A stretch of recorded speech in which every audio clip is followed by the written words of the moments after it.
Good afternoon class. My name is Ramandeep Kaur. ये lecture है आपका फिनेंशियल अकाउंटिंग का। आज हम अपने इस लेक्चर में आपका नेक्स्ट यूनिट स्टार्ट करने जा रहे हैं। उसमें फर्स्ट टॉपिक है जॉइंट वेंचर। उसके बारे में हम पढ़ेंगे, उसका meaning and advantages and disadvantages करेंगे। तो फर्स्ट ऑफ ऑल देख लेते हैं जॉइंट वेंचर का मीनिंग क्या है। ठीक है, जॉइंट वेंचर होता है कि जब दो और दो से ज़्यादा कंपनी दोनों इकट्ठे मिलकर एक प्रोजेक्ट के लिए काम करती है किसी स्पेसिफिक पीरियड ऑफ टाइम के लिए। ठीक है, एक पीरियड सेट कर लेती है, उस टाइम तक वो दोनों कंपनीज जो है मिलकर इकट्ठे एक कॉमन ऑब्जेक्टिव, ठीक है, कॉमन प्रोजेक्ट के लिए काम करती है। तो जॉइंट वेंचर जो होती है विन विन कोलैबोरेशन होती है दो और दो से ज़्यादा कंपनी में। यहाँ पर वो अपने रिसोर्सेज को शेयर करते हैं एक कॉमन प्रॉब्लम को सॉल्व करने के लिए और ऑर्गेनाइजेशन के ऑब्जेक्टिव्स को अचीव करने के लिए। इसको हम स्ट्रेटेजिक अलायंस और पार्टनरिंग भी बोल देते हैं। ठीक है, इसकी मैं आपको एग्जांपल देती हूँ कि सैमसंग एंड स्पॉटिफाई में एक जॉइंट वेंचर हुआ था, जिससे क्या था कि जो हम सैमसंग की डिवाइसेस हैं उन पर ईजियर से यूज़ कर सकते हैं स्पॉटिफाई को। ठीक है, नेक्स्ट है इसके advantages of joint venture. First is new insight and expertise. जब हम किसी दूसरी है ना दो से ज़्यादा कंपनीज इकट्ठी हो जाती हैं तो दोनों के पास है ना ज़्यादा आइडियाज़ होते हैं। ठीक है, सारे डिफरेंट एम्प्लॉयज़ होते हैं, हर के पास अपना एक्सपीरियंस होता है, तो हमें अपॉर्चुनिटी मिल जाती है कि हमें न्यू इनसाइट मिले, हमें एक्सपर्टीज़ मिले। ठीक है, जिससे हम मार्केट में ग्रो कर सकते हैं। Second is better resources. जब हमने दो कंपनीज है ना, दोनों कंपनी है वो दोनों इकट्ठी होगी तो उनके साथ साथ उनके जो रिसोर्सेज है वो भी इकट्ठे होते हैं, तो उससे हो जाता है स्पेशलाइज्ड, हमें स्टाफ भी स्पेशलाइज्ड मिल जाता है और टेक्नोलॉजी भी स्पेशलाइज्ड मिल जाती है। तो सारे इक्विपमेंट और कैपिटल जो आपको चाहिए होती है वो आप प्रोजेक्ट के लिए यूज़ कर सकते हो बेटर रिसोर्सेज को यूटिलाइज करके। ठीक है, it is only temporary.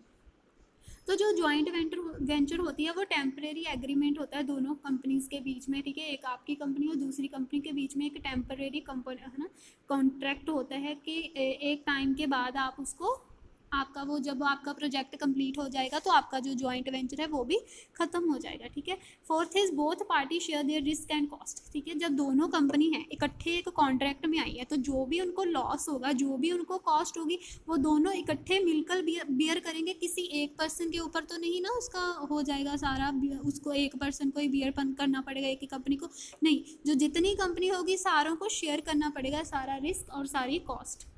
Next point is you are more likely to be succeed.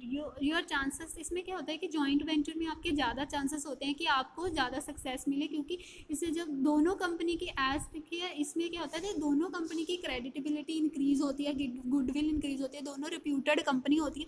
तो दोनों जब रिप्यूटेड कंपनी आपस में मिल जाती हैं तो उनका जो सक्सेस रेट है और भी ज़्यादा हो जाता है। राइट, नेक्स्ट है इसके डिसएडवांटेजेस ऑफ जॉइंट वेंचर।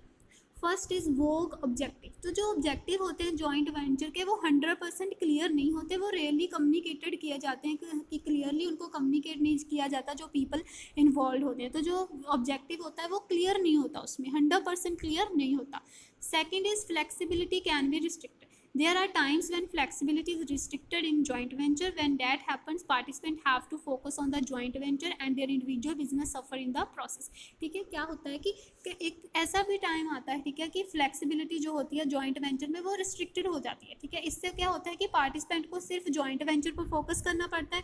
उससे क्या होता है जो उनका इंडिविजुअल बिजनेस है कई बार उसको सफ़र करना पड़ता है, जो उनका इंडिविजुअली उनका बिजनेस है। ठीक है, दोनों का अलग अलग जो बिजनेस है उसको सफ़र करना पड़ता है अगर वो जॉइंट वेंचर पर फोकस करते हैं। Right, next is great imbalance. Because different companies involve होती हैं, इकट्ठी काम करती है, तो उनमें इम्बैलेंसेस होगा, है ना, बैलेंस नहीं होगा, उनकी एक्सपर्टीज़ में बैलेंस नहीं होगा, उनकी एसेट इन्वेस्टमेंट में किसी में भी एक बैलेंस नहीं होगा, बैलेंस मेंटेन नहीं होगा। तो इससे क्या होगा कि नेगेटिव इम्पैक्ट होगा जॉइंट वेंचर की इफेक्टिवनेस पर। Right, next is clash of culture. इसमें क्या है कि क्लैश ऑफ कल्चर हो जाते हैं, जैसे कि बहुत सारे मैनेजमेंट स्टाइल, ठीक है जी, इसमें कि डिफरेंट, ठीक है, आप देखो कि आप दो डिफरेंट कंपनीज में काम कर रहे हो तो दोनों कंपनीज में डिफरेंट एम्प्लॉयज़ होंगे, उनके बिलीव्स, उनका कल्चर, उनकी प्रेफरेंस जो सारा एक दूसरे के साथ मैच नहीं करेगा।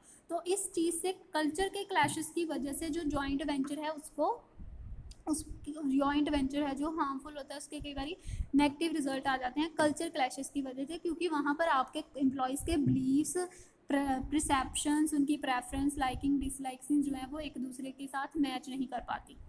Right, next is a lot of research and planning are necessary.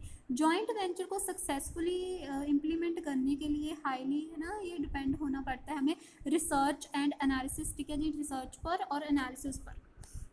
Next is lack of clear communication. यही मैंने आपको बताया कि ना डिफरेंट कंपनीज होती हैं, डिफरेंट उनके एम्प्लॉयज़ होते हैं, उनके गोल्स डिफरेंट है, तो वहाँ पर क्या हो जाता है कि पार्टनर्स के बीच में कम्युनिकेशन का लैक आ जाता है, प्रॉपरली वो अपने एक दूसरे के साथ कम्युनिकेट नहीं कर पाते उनके बीच में लैंग्वेजेस की भी प्रॉब्लम आ सकती है। अगर जो आप जॉइंट वेंचर किसी इंटरनेशनल कंपनी के साथ अगर आप अपना जॉइंट वेंचर कर रहे हो तो वहाँ पर आपको लैंग्वेजेस की प्रॉब्लम भी आ सकती है, राइट। तो होप क्लास आपको ये लेक्चर समझ आया होगा।